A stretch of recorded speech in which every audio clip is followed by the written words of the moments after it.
right, man. It's been it's man. Let's see. The last one I know it's been over a year since we sat down in person and Yeah, did the show. yeah, Uh, that's true. we got all this had all of that COVID stuff going on, and it seems like Yeah, everything is starting to loosen back up in the cities around. You yeah. know, We still been busy though, but we haven't, like you said, yeah, face to face in a minute. consistency. Congratulations on the Uh, restaurant and Oh yeah, the growth there. yeah, yeah. Appreciate that. Matter of fact, I'm gonna have to head there after this. Yeah, yeah. But Um, yeah, it's going well. and over 100 subscribers, huh? Yeah, man. Hey, for me, that means a lot. Hey, Right. I Yeah, yeah, mean, yeah. I know we in a world where people got millions and millions, but hey, I'm rocking with it. So Yeah, you got to start somewhere, man, yeah, and that's good because you remember we was talking about it in Augusta. You know, uh, you starting a YouTube channel and putting this rich information out there to the people to yeah, enlighten them and everything like that. And here we are a year later. So I could just yeah, about imagine, the growth and yeah, yeah. You're right. things to Definitely come. right. Am I coming in low on the mic? It's a little low. It's a little low, but I mean, I can hear you still. Mm, Oh yeah. How about now? yeah, it's better right there. Uh, Mm, so one of the things that I wanted to talk about is I remember we was talking about the passing of the beloved brother Chadwick, yeah. Chadwick Boseman, Mm, and we were talking about all of the Marvel characters and everything like that, mm, and you was telling me some stuff that absolutely blew my mind about the origins of mm, Marvel comics and the ideologies and everything like that. And mm, I don't know if I can share my screen. I think I can. mm. But what I'm gonna do is I'm gonna pull up some. You had gave me a list of some characters to Yeah. Mm, to research. But while I'm pulling that up, the overall Marvel concept is is what I wanna start off with, and then we can get into some of the characters. You said that you just put out a video yesterday about yeah. what Medusa. Medusa, and now is that Greek? That's Greek Yeah, mythology. that's Greek. That's Greek mythology. Um, Medusa was one of the wives of Poseidon. Poseidon is the god of the sea. He was the brother of Zeus. Hmm. So Poseidon had a few wives. He had a wife named Aphrodite, um, Amphitrite, Medusa. And, so there were some. He had a few wives. So, but the thing to be noted there was her hair is made of, well, when Aphrodite um, found out that Poseidon had another lover, she got upset and she turned Medusa's hair into snakes. And as you see, her hair represents, if you've taken trigonometry before, you see her hair makes a sine wave. Yeah, this, like a sine wave when you do trigonometry. So what that is basically saying that she represents the original sign or the original sin. You see, because the snake, because sign and sin are pretty much spelled the same way. So Oh, sign, sign. Okay, I got you. I got you. you see like Yeah, a I sine didn't. wave. I didn't make it to Trig. Yeah. Uh, So you see her hair makes a sine wave. They spell it SIN. Yeah. Sometimes they put an E on it, but they spell it sin. You see what I'm saying? They call it Yeah. sine. And then so she represents the sine wave. And if we're made out of, so you have Adam and they talk about in the Garden of Eden, you have Adam, but we're made of what? Atoms. You see? So man would be considered the cosine or the co-center. You Come see? on, man. Yeah, yeah, So yeah. And break it down so for me. they always depict Eve as being the one in the Garden of Eden, and then Adam came after, and so he's the co-center of Eve. So we're born into a cosine wave or a cosine because we're made of Adam. So therefore we are depicted as being Adam, whereas Medusa represents Eve, which is the original sin, the original sine wave of the snakes. Mhm. So I kind of made that correlation with that. And then, when people see her, they turn into stone when they look at her. The people Right. will turn into stone. So stone represents bone, which represents death. So you're born into a cosine or cosine into a world of death. You see. So only way you can lift yourself out of this situation is by getting rid of your vices. And a vice is something that binds you, right? A binder, it binds your spirit. Mhm. So that's kind of like your salvation per se, to get rid of your vices so that you can release your spirit, or your spirit can be free. But many of us have fallen into becoming soldiers for a system that doesn't necessarily care about you. So we kind of parade this whole patriotism, and when we do that, you become a soul dyer, someone who soul dies for someone else's cause. Come on, bro. So a soldier is a soul dyer, someone who sacrifices their own soul for someone else's cause or agenda, basically. But Right, yeah, right. we feel so patriotic about it, but patriarch means what? Your father. So that's your government. It's not your father. So patriotism is all that. All related to that. So I wonder if I'm not gonna say it would have made me. I didn't have a choice, yeah. you know, when I was in the military. I didn't. That Oh, was all I had. yeah, and it's not to mock you or anybody. Yeah, No, it's no, not no, to. no, no. Yeah. I Mm, just wonder if these things were known and understood back then, yeah. would it sway anybody to still, you know, stand in, stand there and swear in, because now that I think about it, I mean, like I said, I didn't have no choice. I still would have done it, but I would have liked to have had a better understanding. And that's another thing. Remember, we was talking yesterday, man. When we do these shows, I want to take them back to the origins, man. Take them like we Yeah. about to do with these comic book characters, man. I wanted. Where did we not necessarily? Well, yeah. Where did we go wrong? Why is the information so hidden? What's the real Yeah. agenda here? You know what I'm saying? Yeah. I want to know. And I'm pretty sure there's a lot of folks out there who also want to know.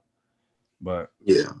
I pulled up, and we don't want to Mm, give them too much about the yeah. Medusa video. We want to bust them upside the head with that one. We want them to like, share, and subscribe that one. But I'm going to pull up this picture right here. And oh, man, Tyler, I know you Mm, don't watch a lot of TV. I know you yeah. don't. Yeah. But if you do, Hmm. there is this show called American Gods. Okay. I think it's a Mm. show on Showtime. You know, I use the I've Fire heard about it though. Man, Yeah, I've heard bro. about So it. I'm watching this show, right? Mm-hmm. And some of the gods or deities that we're gonna mention in this show here in a moment are Mm-hmm. on this show. I almost threw my controller across the room, man. I said, that's what he was talking about. So, and one of the characters that's in the show, I'm gonna start with this guy here. Mm. Um, This one right here. Now, let me see. We'll go to share screen. Can you see this guy? Share. You see him? Yeah, yeah. Uh-huh. That is a Like, yeah, Nancy. yeah, that's Anansi. That's the yeah, that's the original Anansi, what people may refer to as being Spider-Man today. So Yeah, yeah. mm, He's in that show. And let's see, can you still see my screen? Can you see my mouse moving? yeah. The Mm, mouse is moving. You can see the background and all of the other good stuff. yeah. Okay. Talk to me about. Oh,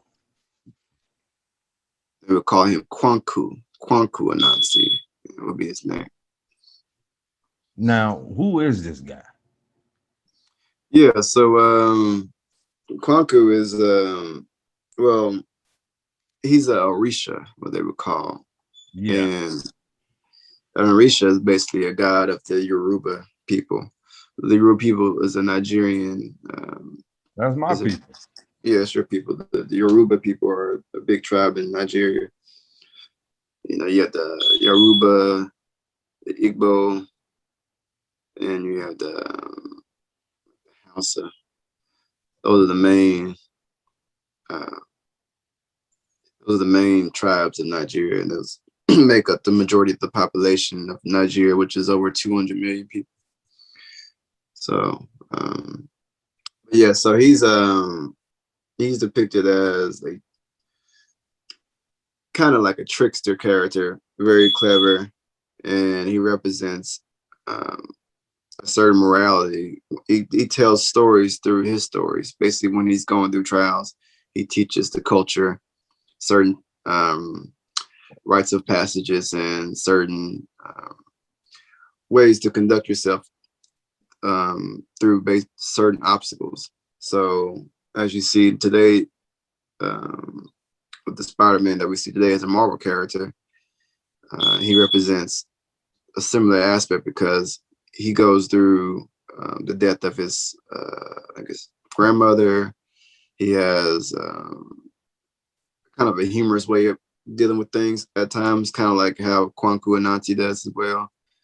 And what we don't see is that they actually drew from this character Anansi in Marvel, but they also, in between there's a story called Anansi and the Spider, which they actually depicted as a spider, which is actually a fairy tale for children as well, which talks Yeah, about not being too gluttonous, uh, not being selfish, things like that would teach children. So it's basically like a way to teach certain principles to children as well.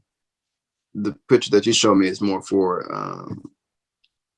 the adult version, but they had the children version, which is depicted as the spiders too. So they had called it Anansi and the Spider, but the one that you showed me was Kwanku Anansi, which is the same story. So they went from Kwanku Anansi, Anansi and the Spider, to what they call Spider-Man today. So those are all just the stream of characters that they've drawn from. Mm-hmm. I don't know if you can see my screen, but these are some of the pictures that I pulled up about him Mm-hmm. or on him. Can you see him, brother? Not yet. It's not showing that yet. Oh,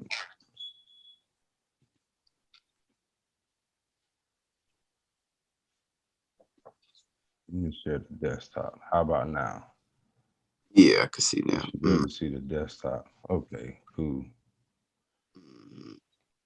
Yeah, these are a couple of pictures that they brought up about him. Now, who is this lady here? It says her name is. They say that. Oya.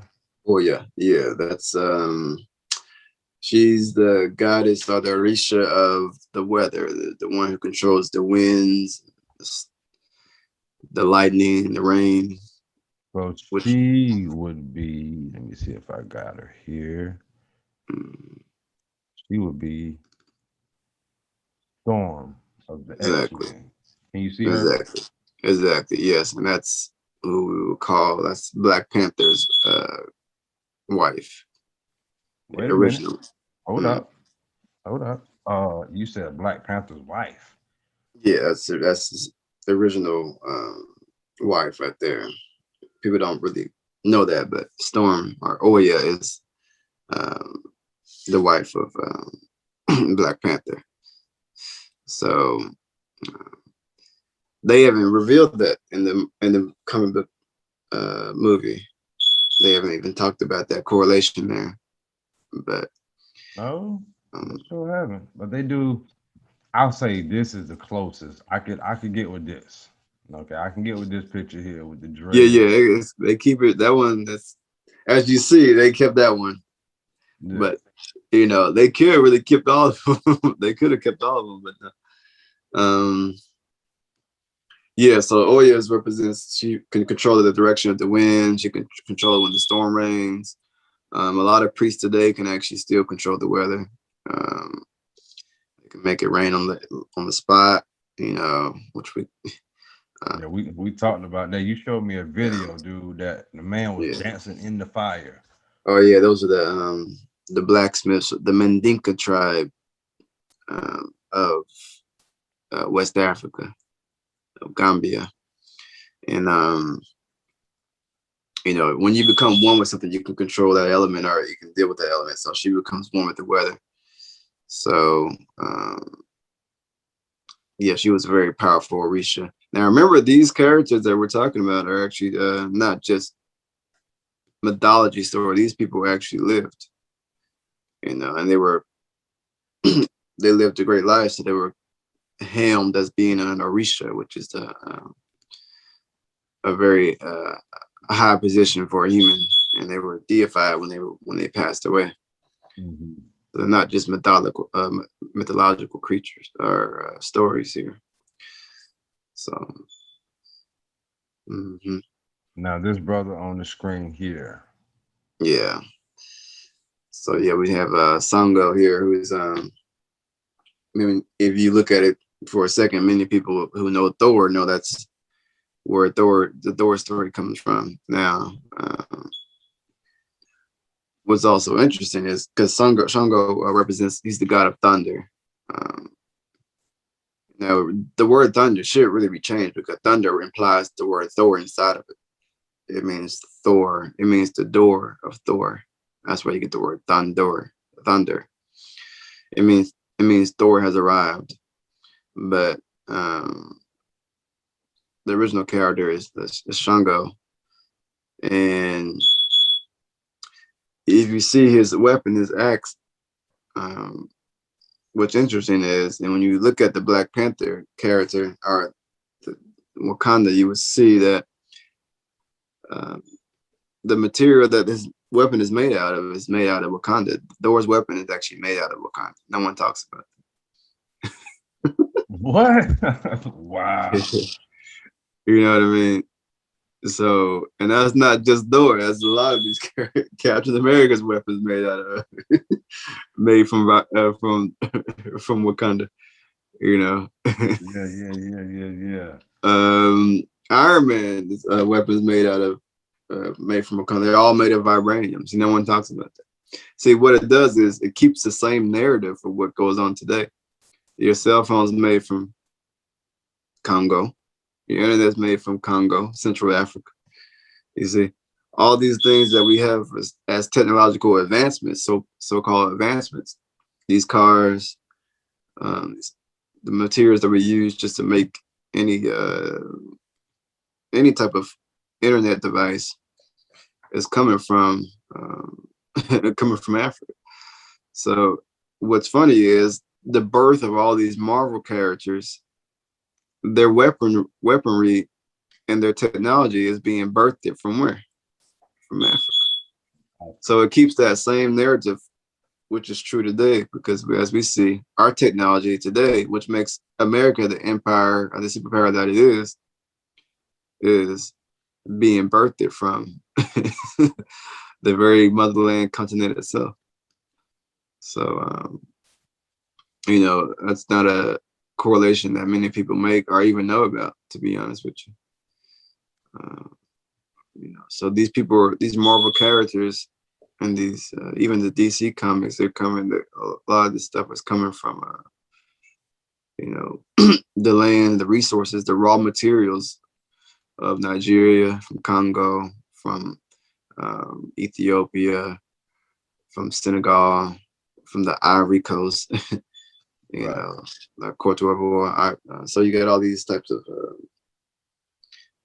you know, powers, but you know, the powers come from you, you know, come from us. So that's definitely something to take note of right there and to look into. You know, like I say, look into it yourself. See. So who is this guy right here? Ogon. Okay. Ogon. Oh yeah, let me see. That's Ogun would be, that's a him. That's the same character. That's kind of like the Shango. That's kind of like the same story they kind of Oh, drew from. okay. Yeah, that's kind of the same. That's kind of like Shango as well. Those are both drawn from Thor. And then you have Loki, who is who they would call Azak Azaxa, they call him. Is Orisha called Azaxa. And Loki represents, if people know about Loki, he's like a trickster, basically. He represents the sign of Gemini, and he represents the fact that there's two sides to every equation. So he represents direction. And when you see Loki in this movie, you'll see that he's always a trickster, always trying to outsmart people, very clever. Yeah. And Loki is also the brother of Thor. Right. You know, so Now they got different. They had different art about this character right here. This is one of them right here. Eshu, Ogon Trickster. yeah. And you see he has two faces. Yeah, the So one back here and the one in the front. Yep. exactly. So he's the twins. So that would represent like so basically you have like the first month of the year is called January too. So it's January also is a dual energy, because the word Janus represents the god of two faces. So even the first month means the god of two faces, meaning the first month of the year represents the opening of the gates. So that's when you call the first year January, because it represents the opening of the new year. So you have like what they call the Sphinx today. It would basically be two faces. When you go to the Sphinx, you're supposed to figure out a riddle, and if you didn't get the riddle right, it would chop your head off, type thing. That could be represented by Loki as well, because Loki represents you trying to figure out a riddle, because he's very methodical in that way, even though he was put in prison and everything like that. But that's the story of Azaxai. So I'm sorry, not Azaxai, Eshu. I'm sorry. Eshu. Yeah, And Eshu. we touched on Ogon a little bit, right? Yeah. So Eshu, I'm sorry. Yeah, Eshu is the personification of mischievousness.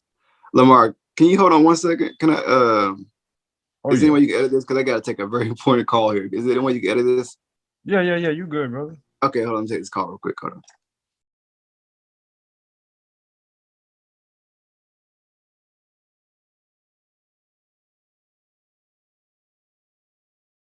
Azoxide, the hunter. I meant to say that. He's represented by what they would call Bullseye. Bullseye always had like the bow and arrow and everything in the Avenger movies. He was like the only human guy, and he had like perfect aim. They call him Bullseye. That would be Logun Ase. Let me see if I can't pull him. Ade. Can you see my desktop? Yeah, I can see it. Still trying to learn this doggone Mac.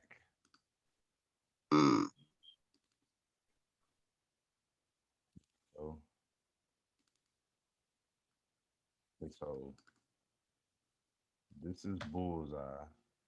I think that's Bullseye. That's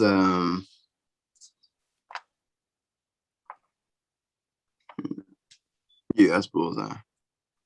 But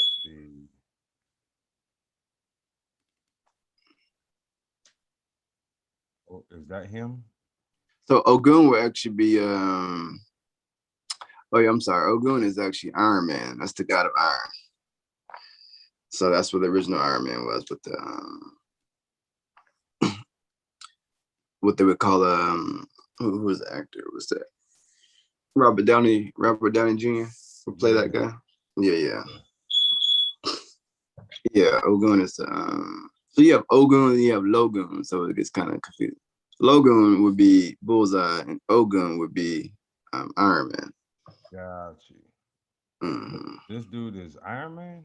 Ogun is Iron he's Man? The god of iron. Yeah, he's the one that's he's the one who's depicted as being Iron Man today, because he was the ruler of iron, and he made all his weaponry from iron, just like Tony Stark's made his suit out of a special metal and element, which is what we know now as being vibranium, which is so, and the vibranium comes from Central Africa, which they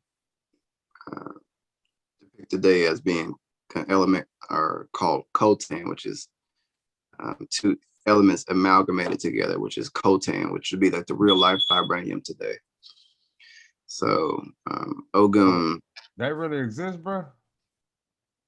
Yeah. You can think about it. Your phone, when you touch it, it lights up. It's touchscreen. When you touch Black Panther's suit, it actually holds a charge, and it can redistribute it out. So that same what we call vibranium is actual is actually pulled from the ground in Congo, which they call coltan, which is two elements put together. It's what's it? Bro. Yes. So I don't know. It's the real. That stuff is not it's not as fictitious as we think it is. You know. So, but yeah, that's where the Iron Man story comes from. I think this is another picture of Bullseye. And that's Bullseye right there. That's Logun. So they have similar names. Sometimes he's known as Azoxy. Azoxy is Orisha as well. He's known as Azoxy or Logun. And he's the one who's known as being the hunter. So he's always hunting, and he has perfect aim. He never misses. So that's why you see the bullseye on his head, and you see him pointing like that. So that's an Orisha as well, which comes from the Yoruba tribe. So now, what tribe am I from again? The Yoruba, which actually means stranger. Actually, stranger. It's a reason for that. You'd be like, why would Nigerians call themselves strangers? Well, the people who were actually living there at one point, they went out into educating the different populations of the world, and it took them years and years to do that. But when they came back, they saw that they had been a long time since they came back, and they had picked up other habits from other cultures. So they called them strangers when they came back in. Who picked up other habits? The people who left, the Nigerians who left, and they came back in. So like they would call it the Moorish people or whatever, or people who went out to educate everyone else in different parts of the world. And when they came back in, their own people, who they may not know their own people, but they were their own people who were already there, who never left, began to call them strangers. And the word Yoruba actually means strangers. So, but they're all the biggest tribe in Nigeria. And there's another picture of Bullseye again, or Azaxi, or Lagoon Ade, they would call them. So that's where they get the Marvel character. You see it today in the Avenger movies and everything. Got you. I knew I had a picture of him. Here's one that I really wanted you to touch on, and that's I'm gonna pull some pictures of them up first.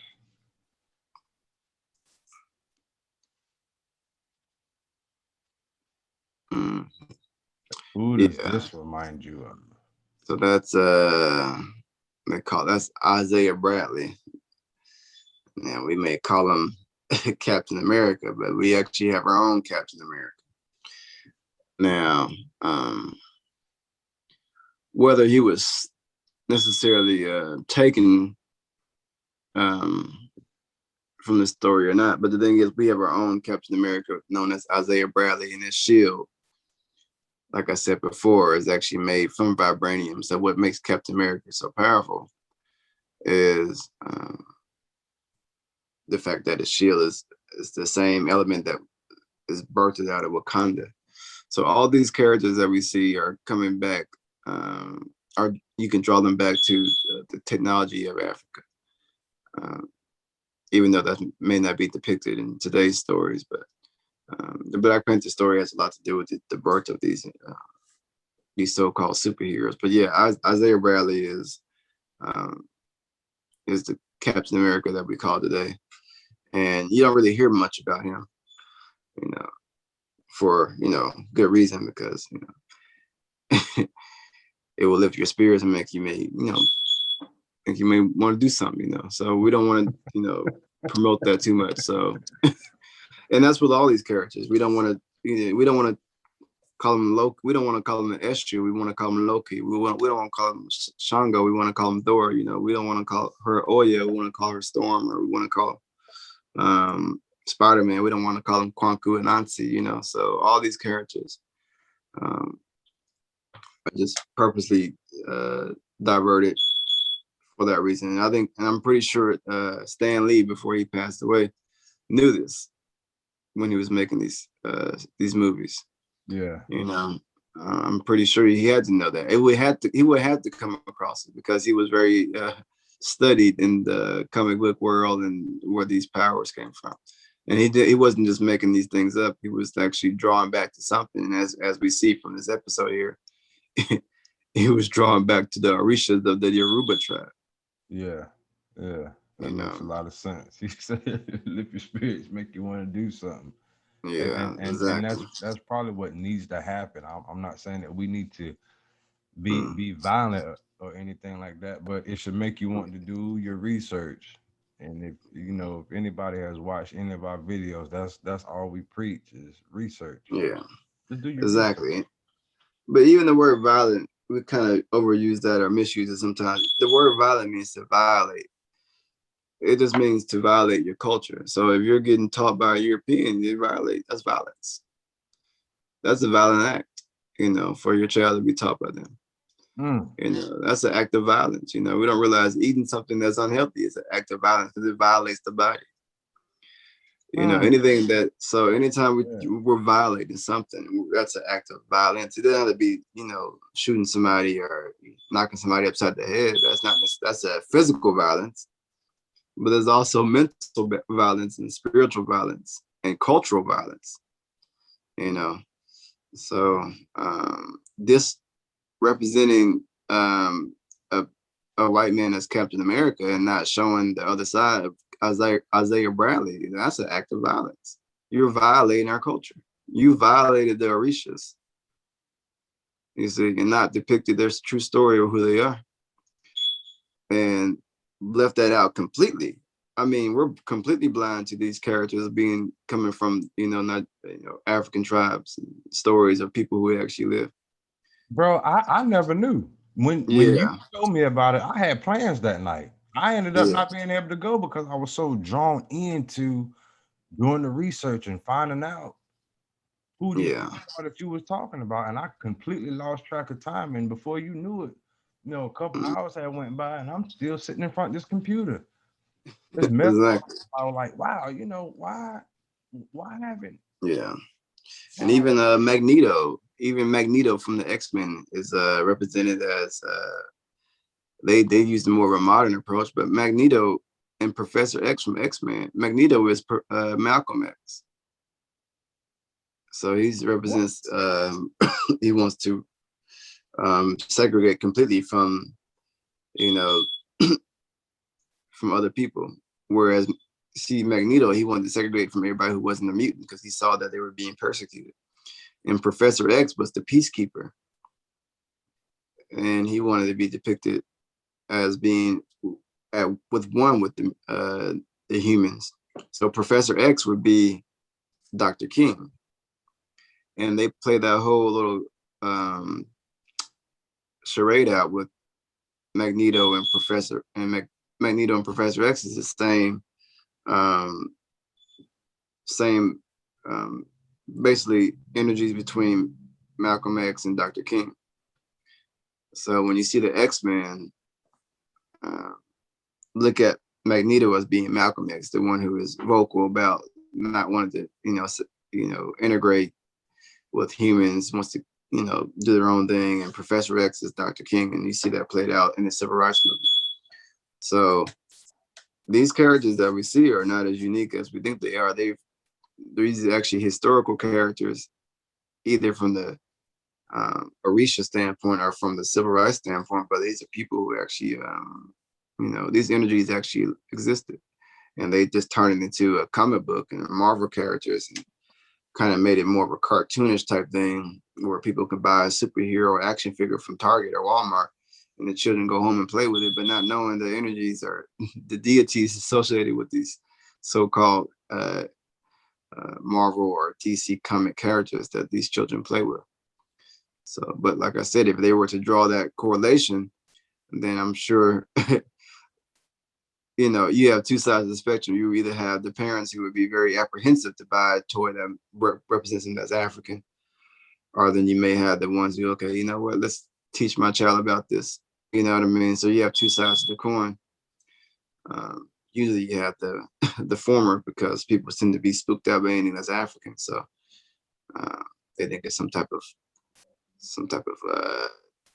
voodoo, negative, black magic type thing. And they use black as being negative, so they say black magic, even though it has nothing to do with anything negative, because these superheroes are actually using black magic. The Thor uses black magic. These people are using black magic to become one with the elements. Storm uses black magic to control the weather. When I showed you the video, the man is sitting in fire. That's black magic. People, we can walk through walls. That's black magic.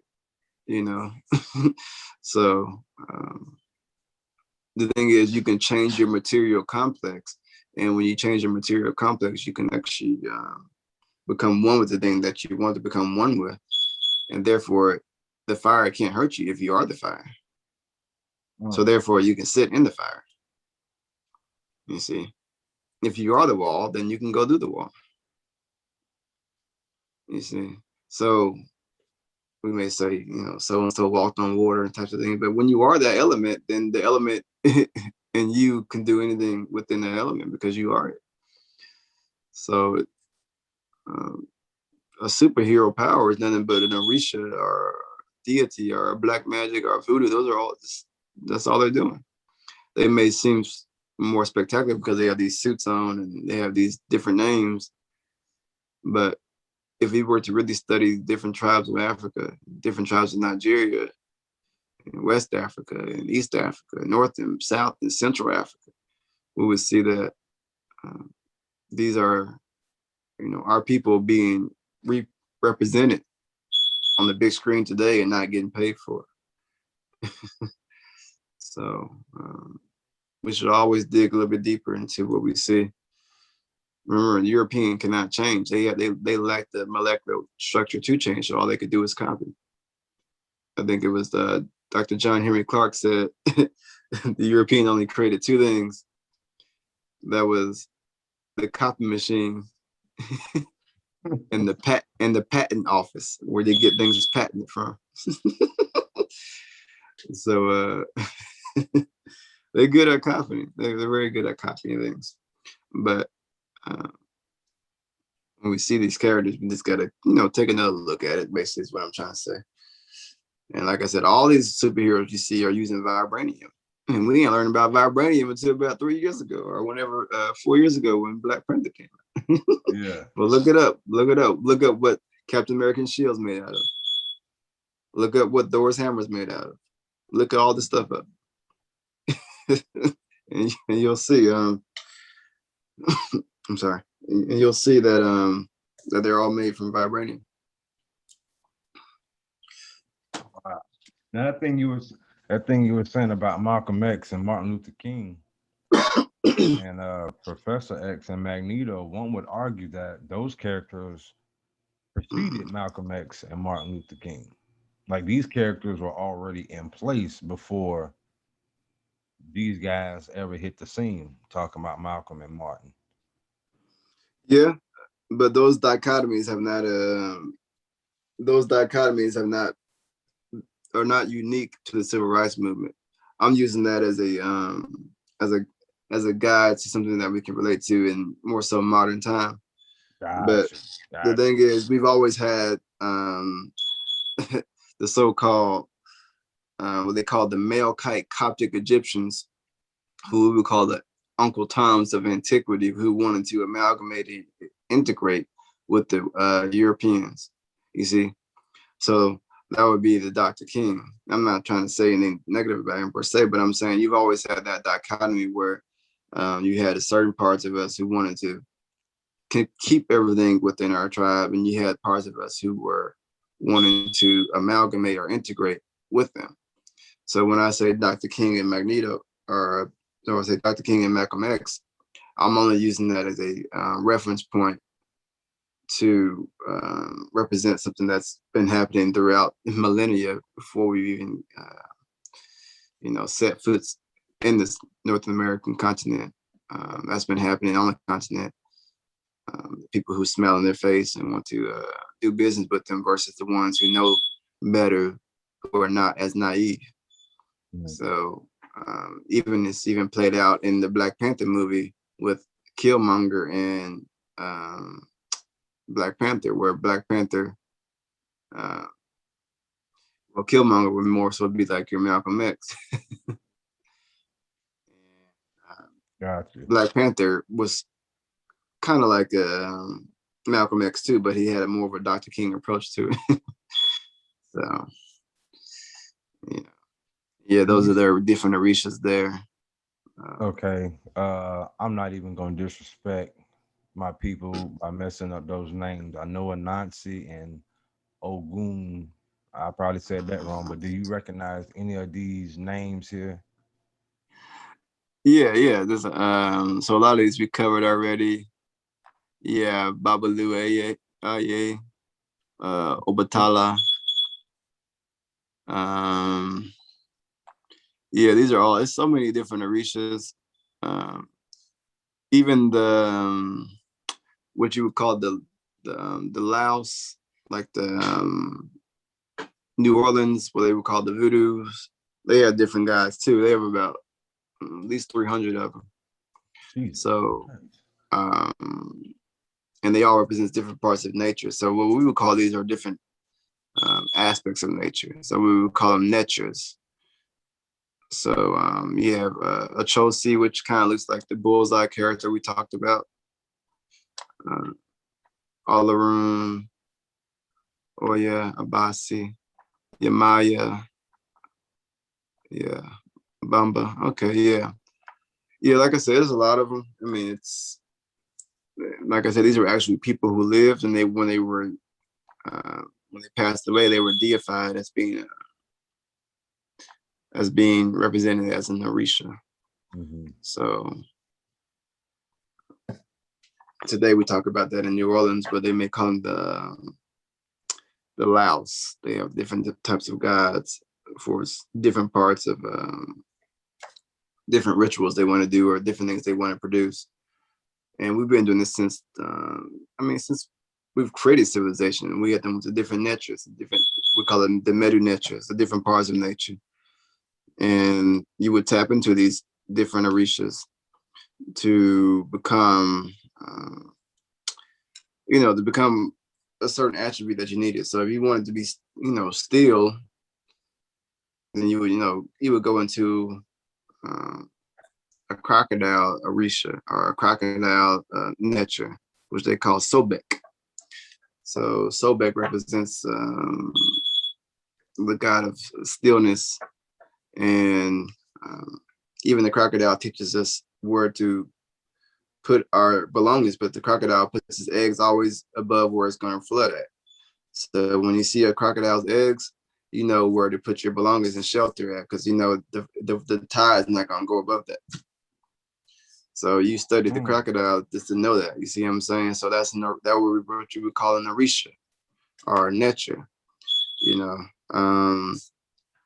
If you wanted to know what and what not to eat, you would, if you were in the Amazon, you would study the animals and you say, okay, there's a bright color frog right there. And you see all that animal, you don't see anybody else eating it. And every animal staying away from it, that means you stay away from it. Right. You see?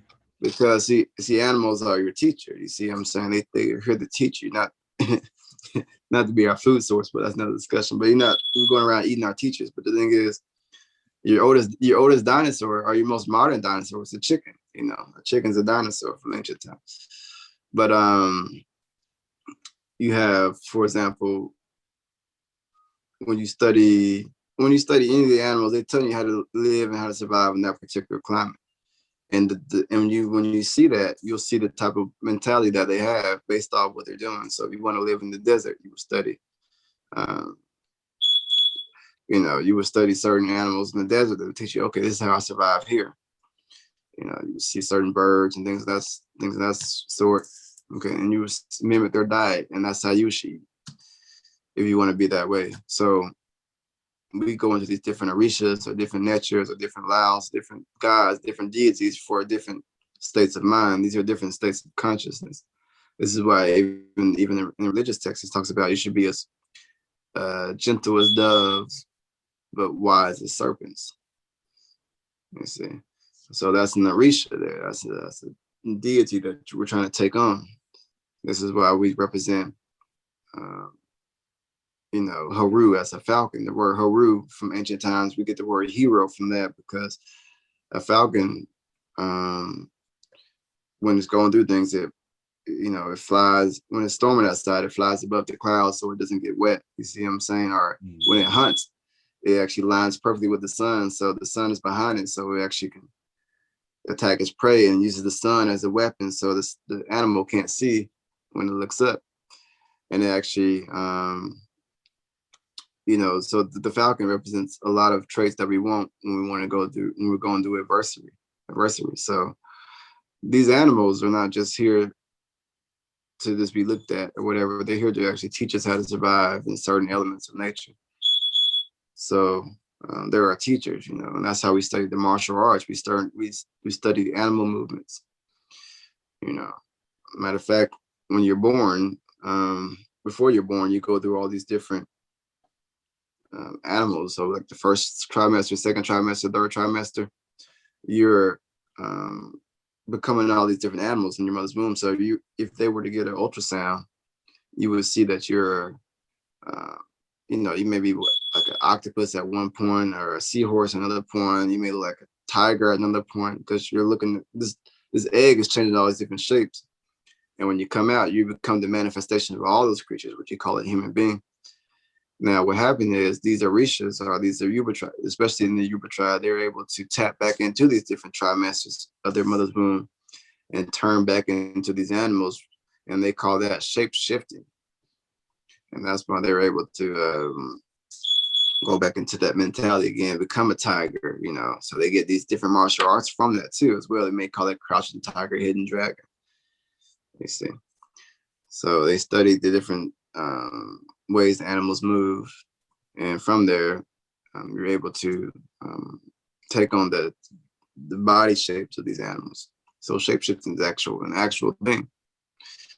You know? But we don't believe it because we don't see it here. You know, we don't believe that we can.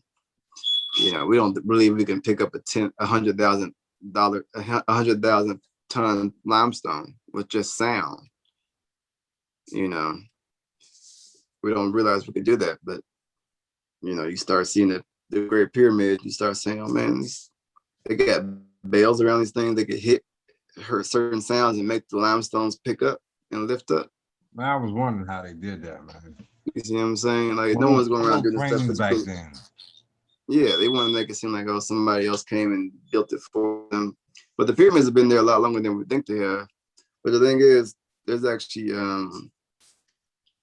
stones and things inside the pyramids that actually have actually been destroyed by water, by rain. There's a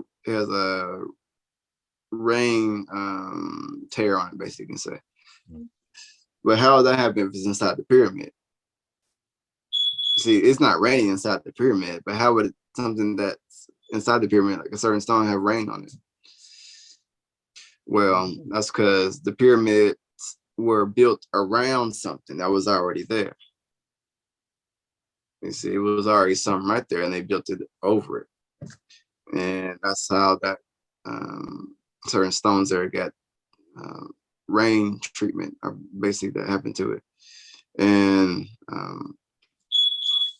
so the thing about the limestones, when you see the limestones of the Great Pyramid, limestone comes from the bottom of the ocean. You get the material from it. It usually has shells and algae and all these things kind of stuck in it. But when you look at the pyramids, none of it has any type of shells and algae stuck in it at all. You'd be like, how come that? How is that? How could that be? Because true limestone would have all these things stuck in it. You would see shells and bones and all types of things in it from the ocean. But when you read the Meta Nature of the ancient hieroglyph papyrus, you'll see that the priests talk about that they were able to make limestone like a baker makes bread. So they were actually making a material that mimic limestone, and they were actually pouring this stuff and letting it harden. You see what I'm saying? So they can actually pour it, because there's no other way that you can make a pyramid and have all these limestones, 100,000 tons, be so similar to each other. If it was truly done by labor, physical labor, then you would have a lot of irregularities in it. You see what I'm saying? Some would be a little bit bigger. I mean, you'll see a lot of different irregularities. But theirs is so precise that it was done on purpose like that. It wasn't, So you'll see that they were actually pouring this stuff in and letting it sit. And then with the bells and sounds, they can actually move it to where they needed to move it to. That's what I'm tripping on, bro. How you got to break down the bells and sounds, like you said. What is it? A vibration or? Yeah. So remember, so when we talk about like a snake charmer is a person that plays the flute, and the snake does what? It goes from a flat position to us standing right up, right? So when we talk about sounds, we're talking about the sounds of let me try to break this word down for you here.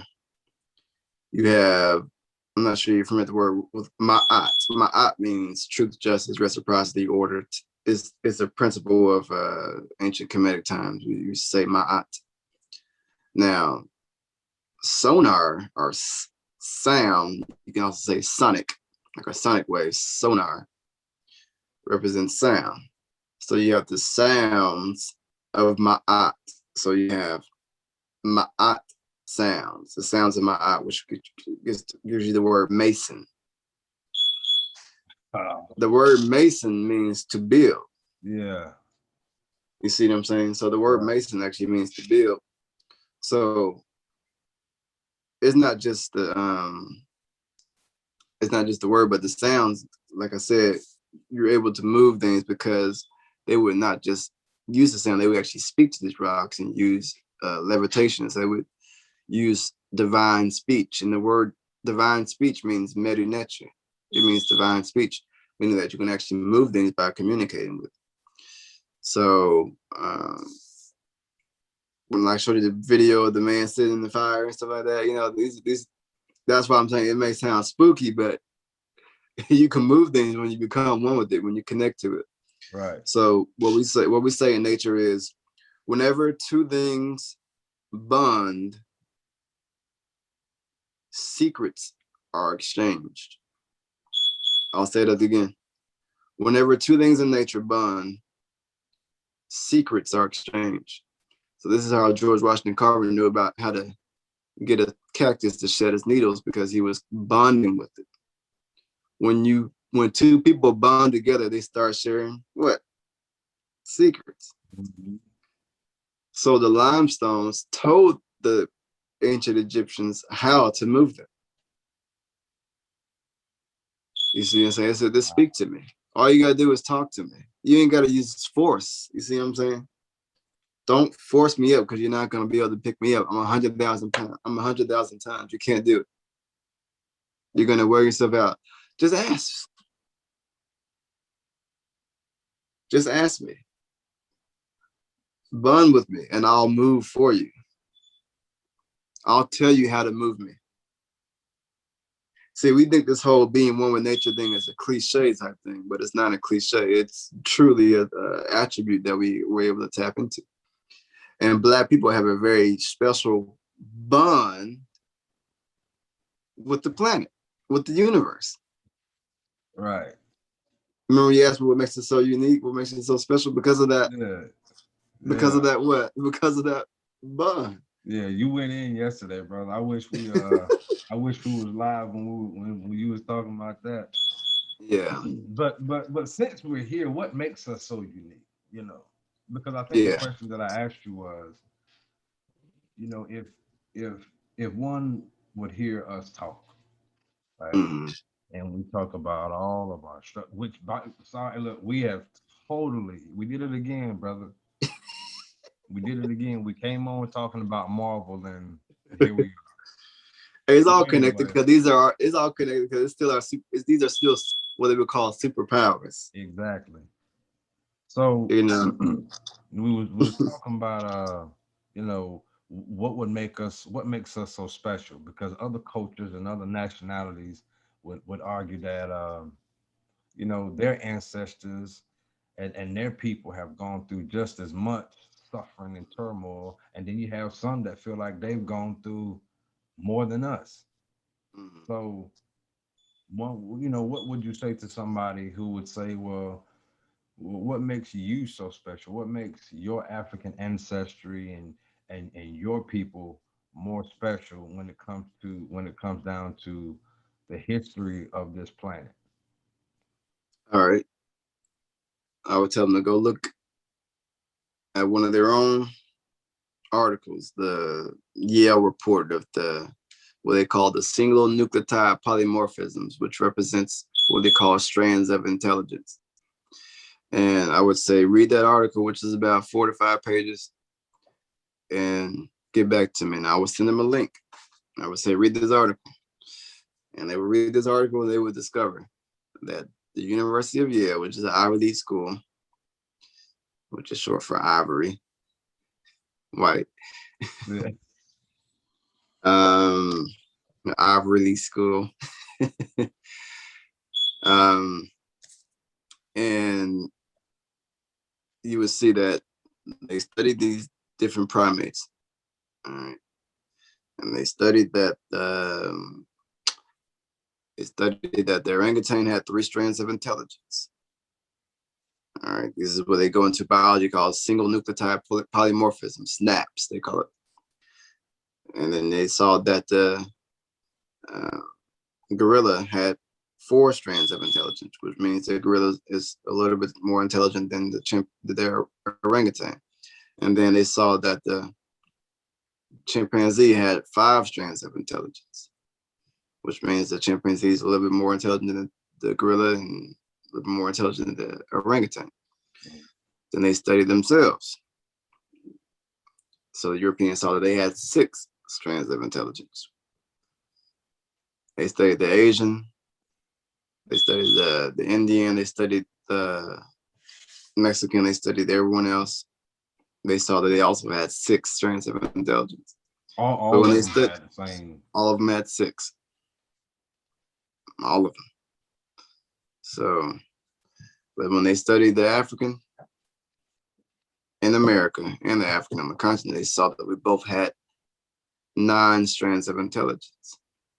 Not 7, not 6, not 8, but 9. Now this number has been reduced because really it was 27 and they have 18 and kind of get a fraction, but I'm giving you the simplified version of it. So they saw that we had 9 strands of intelligence. And they said that the Black race has the most potentiality to express intelligence in the universe beyond any other creature. Now, these are not my words. So someone asked me what makes us so special. I would just tell them, why do y'all keep on studying us? What makes them want to study us so much that they want to change their name to an anthropologist? So they don't want to change, they don't want to just say we're studying Black people. They want to say, hey, we can't say that. We got to call ourselves something else. We're going to call ourselves anthropologists, so we have an excuse to study you. Because we don't know what normal is. So therefore, since we know we're not normal, we have to study you. So we're going to call them tomb raiders and grave diggers and all these people who be digging up fossil remains and trying to figure out, okay, who was this, who lived here? How did this get built? They always in Egypt. But don't study their caves, because that's not fair, right? Don't go into their caves and start seeing that it was dark and they couldn't see anything, so therefore they fear darkness. They fear things that are dark. So they may have a little fire torch here, so they got to reminisce on that. So they got to go to a fancy dinner with a little fire torch at the table. They want to call it a little candlelit dinner, you know, just to remind them of the caves. So it's not us that necessarily think we're special to us. It's just us. We're just doing what we know to be human. We're doing what we know to be true. So when you look in the galaxy, you see all this dark matter out there. You see all this water. Now, melanin in your body contains a lot of water. It contains a good type of water, which you call U melanin. U means good, U melanin. And there's a what they call a feo melanin. In Spanish, feo means what? Unattractive, ugly. To call someone feo in Spanish means ugly. So they have an ugly, they have an ugly melanin. You know. No, I'm not making this is just their lexicon, it's their words. I'm just using their words. Matter of fact, when you speak African languages, there's no curse words. How do we have a language with no curse words? Because our situation didn't harbor an instance to want to curse. Think about how abundant and how beautiful your life has to be for you to not even create a cuss word in your own language. But when you go to the Yoruba's language, the European language, there's curse words. Everything, every time you go learn a new language, the European language, how you cuss in Spanish, how you cuss in German, how you cuss in English. That's the first thing people want to learn when they take these classes. But because their situation produced that way of thinking. When you have scarcity, no food, you don't have any type of information and knowledge on how to extract colors from plants to make different color clothing. You don't know anything. All your clothes is beige. You wearing burlap all the time. They want to put us in burlap because that's what the slaves wore, but that's what they were wearing at first. The burlaps and all that types of beige looking clothing. They put what they were wearing on us. They wanted to mimic our Greek or Egyptian gods because they used to wear like a little wig at times. So their forefathers started wearing wigs. George Washington, these little wigs they used to wear. That comes from those come from the they called the Nesbet people of the ancient Kemetic time. Hold on, break that down again. So I always knew them those was wigs. That weren't their real hair.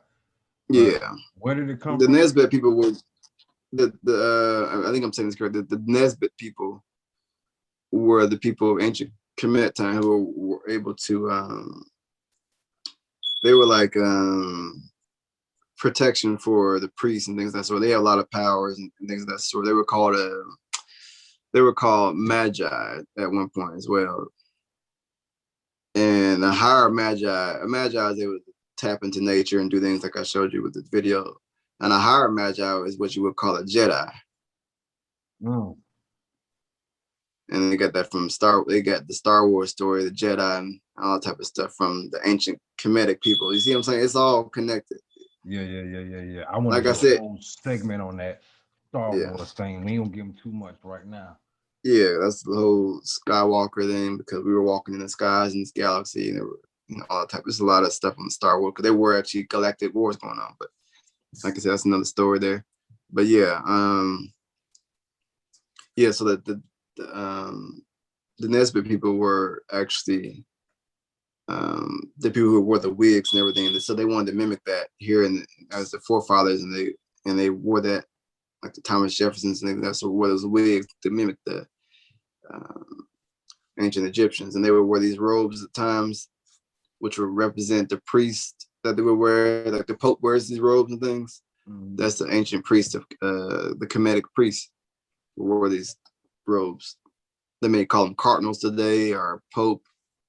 Those are all ancient Kemetic things. They would wear these they have like little sleeve shoulder things represent the divine feminine principle on the edge of it.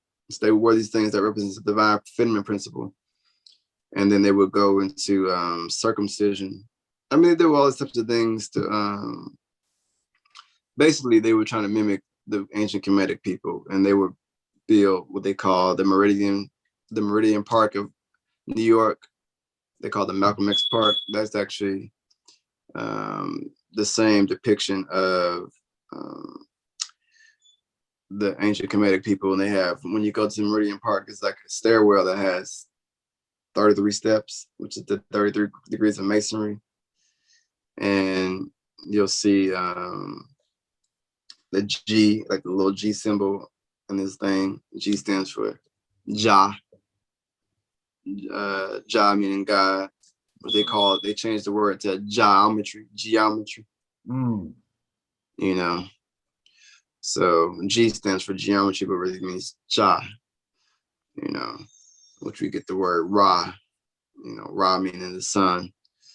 So, but yeah, it's all connected from there. So the forefathers here are just mimicking, the ancient Kemetic people, is basically what I'm saying. They would wear, heels and things of that sort, and dresses and these types of things to mimic them. But that's all connected to, like I said, ancient Egypt and stuff. So, but it's nothing new. Like I said, they mimic everything we've done. They mimic the park. They mimic the Osiris temple. They call it Washington Monument. Which is the phallus symbol sticking up. So they want to create a pyramid on everything. So the skyscrapers, and whenever you go to a city, the top of the building is always going to be a pyramid shape. So there's just a great pyramid on top of everything because they know the pyramid represents as above so below, but it also works as a something that promotes peace as well, because it changes the way air flows, and it turns the positive ions to negative ions, and actually creates a state of tranquility, on top of the fact that the pyramid shape actually works as a natural dehydrator. In other words, if I was to put an apple or a piece of fruit inside of a pyramid shape, even if I was to take a piece of paper and make a pyramid shape with it, and I was to put an apple inside of here, and I was to take an apple, another apple, and put it beside it, the apple beside it would rot, but the apple that's inside of here would not rot. It would just get dry and dehydrate like a dehydrator. Hold on, wait a minute. Because, wait, hold on. Let's run that back here. You telling me if I get me a piece of paper and just make a pyramid with it, like kind of like you do little origami things. You used to make an actual pyramid. I'm just making a triangle right now, but you used to make a pyramid out of this thing, a piece of paper, and you used to cut an apple and put it inside of it. And then take another apple and cut it and put it beside it, and give it a couple of days and watch what happens. The pyramid, the apple is inside the pyramidal shape, just the shape alone. It ain't got to be a limestone. It ain't got to be made out of sand and all this type of stuff. Just the pyramid shape alone makes things turn into a dehydrator, because the way it changes the airflow.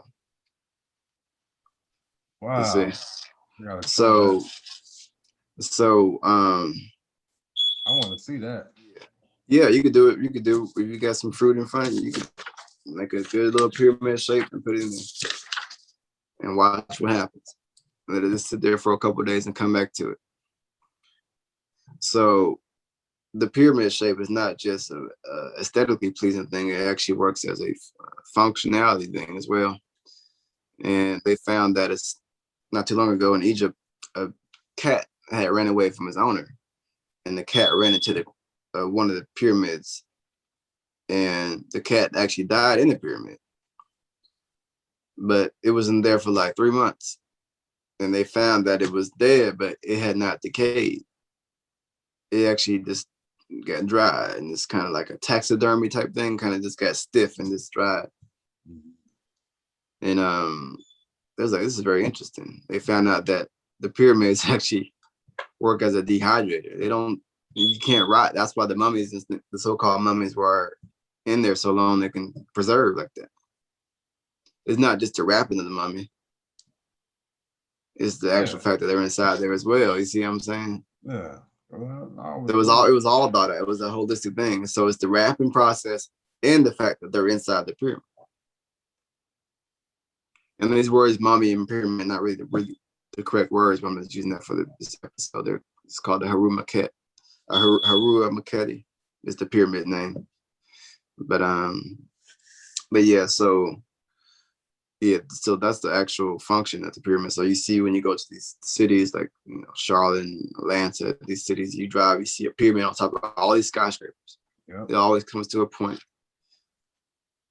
So they've always mimicked us. They have the story of, you got the story of Asar and Aset, who's chopped into 14 pieces, but Aset found 13 pieces, so they got 13 flags here, the 13 stripes on the flag. Yeah. The 13 colonies.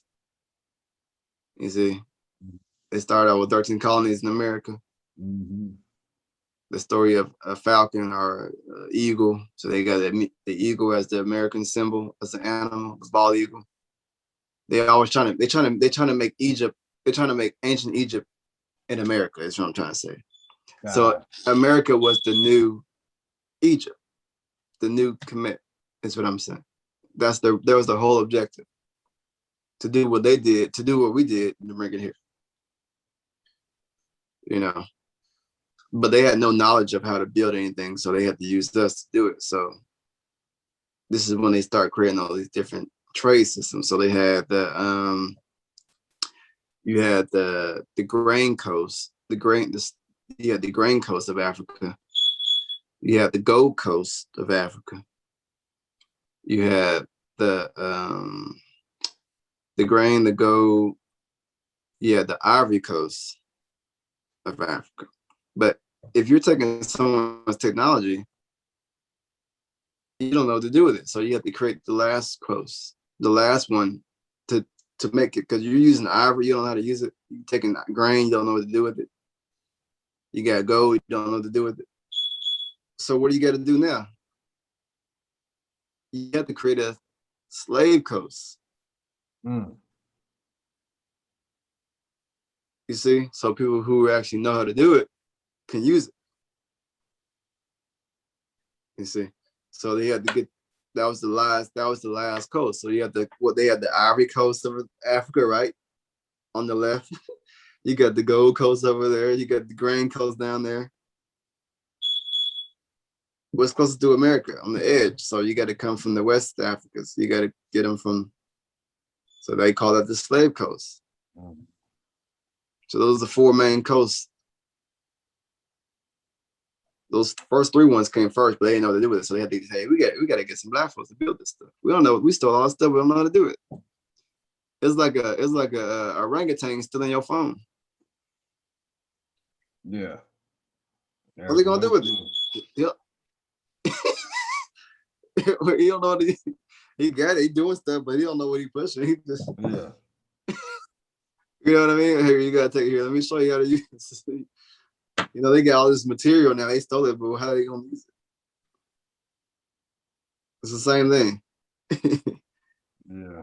You know, you give an animal your phone, they don't know what to do with it. So. Yeah, but we're getting ready to run out of time. But real quick though, what's that? Before we go, what is that stone you rocking right there, bro?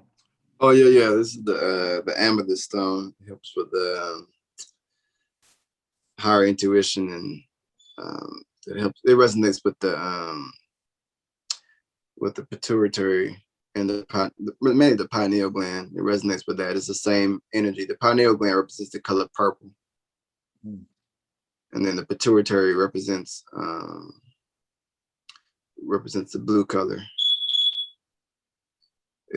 They call it royal blue. It's actually royal blue, so that's why they would call it royal blue. We say what I'm trying to say. We're saying these words, we don't know what we're saying. The royal blue color resonates with the pituitary gland, so they will wear a color. The royal will wear blue. So when you see royal blue, it means the royal wore that color. Yeah. But that's the pituitary gland energy. But this represents the pineal gland energy, and so they're the same frequency, the same vibration, and it actually promotes peace as well. So if you wanted to have more peace around you, it actually discharge this amethyst. You can let it sit in the sun, or you can get some sage, hold it under there for a minute, or you can get a piece of wood, holy wood or sacred wood called Palo Santo wood, and you would burn it for 15 seconds under there, and it would charge this stone up. And then when it charges up, it actually helps promote an aura around you, which actually promotes peace. So, you know, all these stones actually, they synthesize with your body's molecules. Mm-hmm. They actually promote, you know, the characteristics that they have. So, but before someone can study crystallology, they have to study colorology. So you gotta know what the colors represent to know what the crystal does. So you gotta know what purple represents higher thinking, higher intuition. Blue is education. So that's why you see blue in school and blue walls. Yeah, I remember you was telling me about that. And yellow represents education, and yellow helps you absorb information and everything. So yeah, the colors. Once you understand the color, then you can understand the crystal as well. But remember, we have 12 chakras, not 7. You know, we got 12 of them. So I need you, man. Keep that in mind. One of these. Hey, listen, people, we're gonna come out with a table of contents, and we just start at the top, and we're gonna work our way all the way down. I think we touched on maybe 100 topics just in this, you know, hour that we've been chatting, brother. A lot of information, man. Yeah, information. It is. Man, it is. This was nice, man. I really enjoyed it. I'm gonna be late. Yeah. I'm gonna open up late today, but it's all good. Oh yeah, that's right. Look, you see, we did it again, bro. And I got to get fine. Work. That's fine. That's a beauty. That's the beauty of having your own. That I can open up a few minutes, so it'll be There you go. That's it. I'll be just like you when I grow up. Well, Dr. Tile, we did it okay. again, Nah, you man. got it. We did it again. I think we got Sounds great. another good one under our belt. Hopefully everybody will enjoy it. Um, we ask that you please like, share, and subscribe. And as always, do your research. And any closing words, my brother, before we roll out? Uh, like you said, it. Do your research. Don't take our word for it. You know, we're just giving you leads basically to kind of do your own research. You know, so like we said, we got a lot more to talk about, and it's just the tip of the iceberg. So, um, it's always good to just be your own scholar and draw from other different sources and come with your own way of putting things. You know, because the information's out there. You just gotta put it together. It's just pieces. You know, we was broken. So Yeah. that was part of the Berlin conference of what was that in the early 1900s. They did a Berlin conference. The Berlin conference was about breaking up the continent of Africa into different countries. So that's when you got the 55 countries of Africa. But it was all one thing, you know what I mean? So the main thing is now everything's a jigsaw puzzle. It's broken up, you know. So we have to be scattered now. Someone said something about they're talking about how Dr. Sebi and these Dr. Africa people were all in one spot at one point. They were all in like New York and everything. There was a lot of energy going on there, a lot of leaders. But he's like, today that couldn't happen because we need everybody to be dispersed to teach everywhere. You see what I'm saying? So I may be here, this person may be there. You see what I'm saying? We're all spread out now to kind of help teach and put things back together again. So it was makes people, the Black people of the diaspora very important, because when we go back to Africa, we're not tribal. We look at everybody as being African. We just say, hey. Whereas the Ghanaians may not deal with the Nigerians may not deal with the, the Congolese. They may not deal with each other because it's, maybe tribal. But as the diasporans, Africans here in the Americas, we go back home and be like, hey, you African, we're going to this work together. So we are the glue. We're the glue of what, when we go back home, you see what I'm saying? So yeah, that's very important to keep that in mind. So, all right. yeah. We're going to end it right here, man. Brother, it's always a pleasure. I enjoy talking with you, man. And we got to get you on the show, the Can I Be the Man show. Okay. That King Nab is doing out in Colorado. We got to get you on there if you are available on a Friday at for our time. It'll be Friday at 2 o'clock, and then Saturdays at 5 Eastern Standard Time, our time. You know that. And then if you can tune in on Tuesdays and Thursdays, I'll send you the information for the Okay. frequency where you can see him and hear him live on the fully syndicated international might I add, radio show. So Yeah. man, we doing big things, 18. You know what I mean? Big things. Hey, definitely. Big things. And we're glad that you are here with us, man. And don't forget. Feelings mutual. And I appreciate you guys. You have no idea how much I appreciate you all. So. Yeah.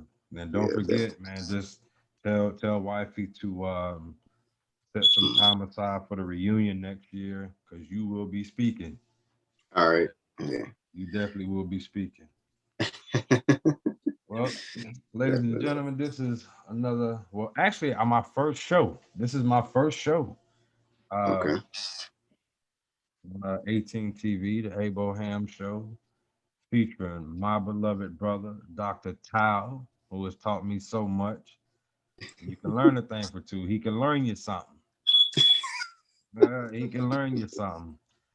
Again, we ask that you, if you find it in your hearts, to please like, share, and subscribe. Help us grow. Help us get this information out there.